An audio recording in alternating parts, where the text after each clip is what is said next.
I was honestly hoping that he was doing something wrong when we was getting the race. I was hoping you was doing something wrong, so I said, yeah, I got him. Dude, he showed I up. got him, but that's pretty good. Yeah, that's pretty good.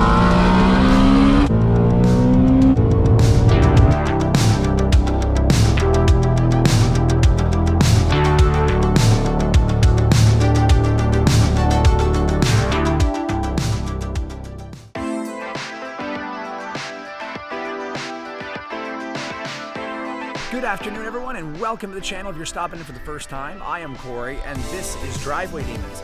Now, I had a really epic showdown with Street Speed 717 and his modded C8 Corvette, so I figured I would see how good the Shelby will do against a stock C8 Corvette. First, let's go ahead and do another cold start on the GT350.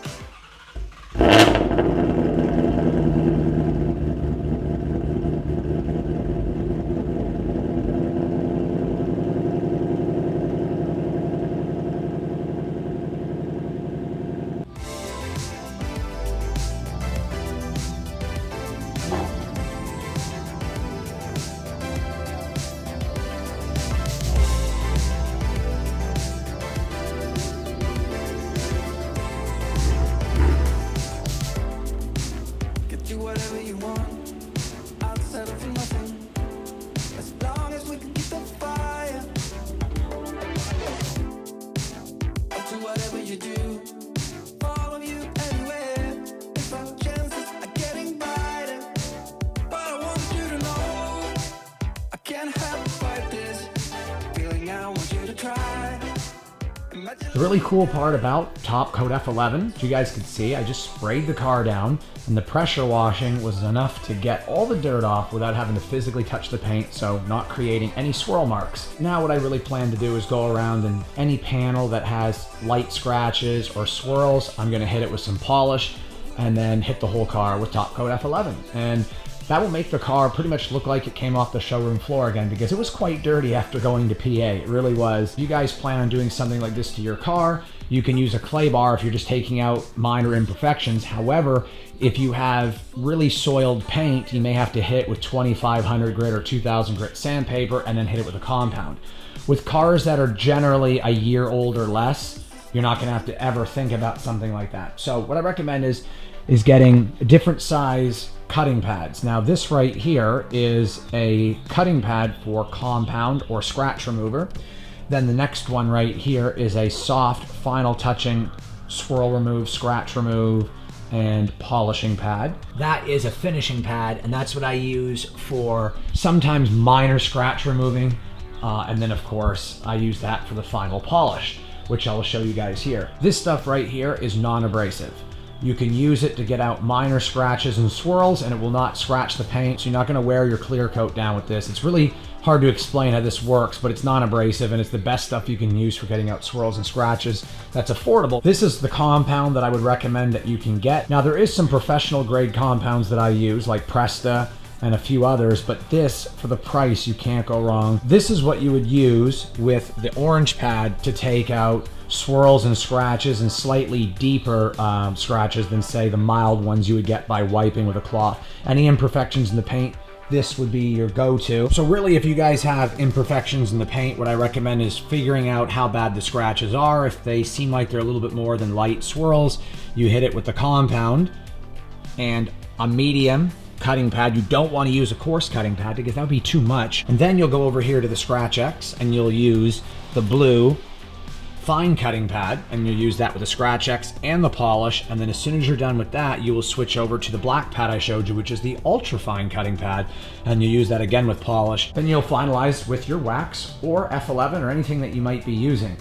This will ensure that your paint is 100% smooth, that the F11 can stick to it to prevent any dirt from getting on the paint. Once you've done something like that, you really only have to rinse your car once a week, depending on how many miles you put on it every week. Okay guys, it stopped raining and I am getting everything waxed and cleaned up on the GT350. You can see the hood looks spectacular compared to the fenders. It just looks so good since I color corrected and got all the little swirls and scratches off. It shouldn't have swirls or scratches considering the car is only 2.5 weeks old, but there was some small swirls and scratches I was able to get rid of. Back here on the deck lid, you guys can see it looks really clean. I took out all the scratches and little fine swirls that were on the deck lid, and it just really gets rough back here because it's gloss black, so it's really hard to keep clean. And it's just looking a lot better than it was when I first got back. This is really the first chance I've had to go over the entire car and really get it perfect. If you do this the right way the first time, dirt won't stick to the paint permanently, and as long as you keep wiping it and every week or two you add more F11 or your choice of wax or coating, you'll prevent having to wipe it down or scrub it down. Makes it a lot easier. I did the same thing on my Challenger. I only had to wash the car once a month on average and it looked brand new. It just really is the easiest way to do it. Now that I got the cleaning and the waxing and buffing out of the way on the GT350, let's go ahead and talk about the race at hand. I met it with Mike, Street Speed 717, and raced his C8, which has a modded full exhaust from Soul Performance, which is a cat delete technically because it's got high flow cats. Because it's the full exhaust system, it goes from the headers all the way back. High flow cats and full exhaust, and it flows a lot better because his car was a lot faster than the stock C8. In fact, Mike put a car length on the red C8 twice. I raced the red C8, which is C Garner Speed 252, right there on the bottom of the screen. Now, the two runs that we had were really fun. Racing the GT350 is a lot more fun than the Hellcats that I've had, or the Red Eye. Just a blast to drive. And I tell you what, guys, it really loves the 50 and 55 mile an hour rolls. 45 is good too, but the car seems to really like 50. 50 seems to be the sweet spot in second gear to roll race, and then once you get into third, it starts to pull even better, and if you shift fast enough, going from third to fourth, this car really starts to move. And that's pretty evident, guys, from the race with Street Speed 717. When I went into fourth gear, I started to pull away and put about half a car on him. The C8 is no slouch. It's a beautiful design and a nice car, and we're just out there having a good time. Not to be taken too seriously, just a good time. So guys, now it's time to see the awesome action that I had with the GT350 and the stock C8 Corvette, which looks really good in red, by the way. Let's take a look. Hit for my wins, I need my hands. This life is real, if they pretend. Aim off the bench, I get it in, I get it in, I get it in. Hit for my wins.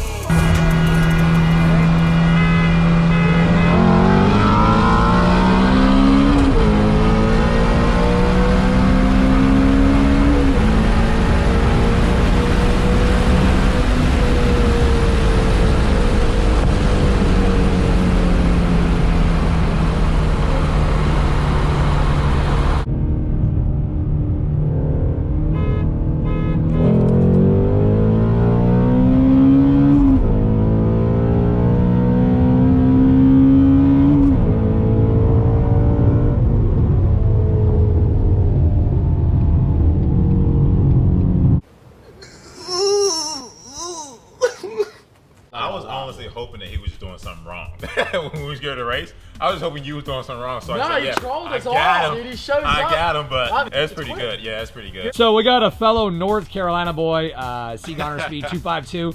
From the Greenville area. So what do you think of the GT350? Man, I love it. So the crazy part is I used to never be a Ford guy, and you asked Mike earlier, would you decide to get a Dodge or you're a Ford fan? I'm actually rather be a Ford than a Dodge any day. Like the Ford lasts longer, they have longevity, and I got more respect for them than Dodge. Without a shadow of a doubt, the most fun car, really awesome, and I'm having a blast, and your car is sick.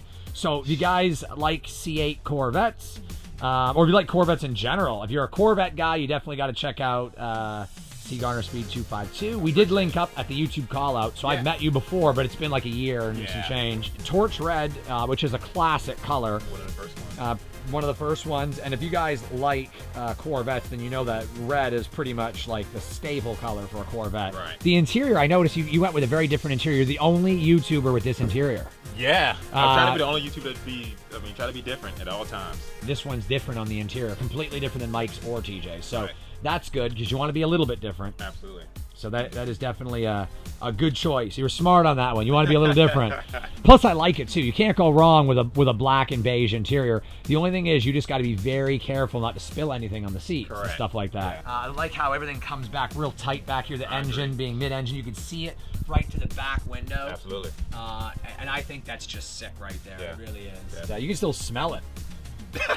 I can smell. It smells almost like body panels, like fiberglass resins and stuff. Yeah. You can smell it from the chassis. That's true. I think this was like the best thing Corvette did, mid-engine. It really is. Absolutely, man. I think the guy earlier was talking about it. He was surprised that they decided to go mid-engine. I'm friends with the engineers, and like I say, I talk to them about it all the time. I think it's one of the best things they ever did, honestly. Oh yeah, for sure. Car ride super smooth compared to a C7. Oh yeah. A whole new generation riding that much better is a big difference.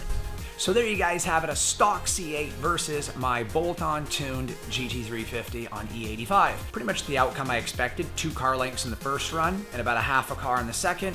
If I had been a little bit more equal when I honked 3 times on the second run and we had been side by side, it probably would have been a car to a car and a quarter maybe, I don't know. It seems like the average would be about a car length with my setup versus a stock C8. So I'm hoping you guys enjoyed this. The GT350 really is a great car. I can't say enough good things about the GT350. It really keeps me happy, it really does.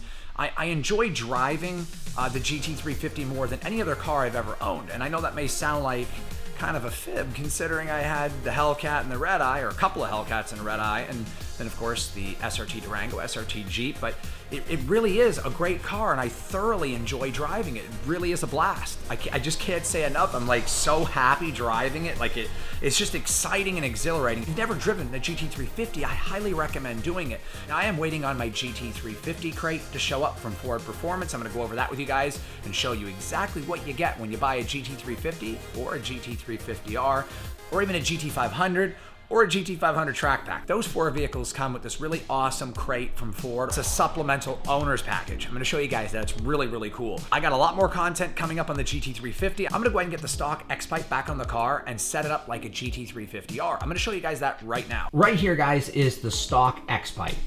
And the only difference really from the GT350R and the GT350 is the resonators, of course. Now, the GT350R does have full 3-inch catback versus the 275 of the GT350. So you guys can see the X-Pipe is 2.5 inch, it shrinks to 2 1/4, back to 2.5, all the way out here, it connects to another pipe that's 2.5, and then it jumps up right there to 2 3/4. So it's really crazy how they have that set up. Now, if you want your GT350 to sound like a GT350R, you're gonna have to set it up with the stock pipes. You're not gonna be able to do this with the Corsa. It just doesn't sound like a GT350R.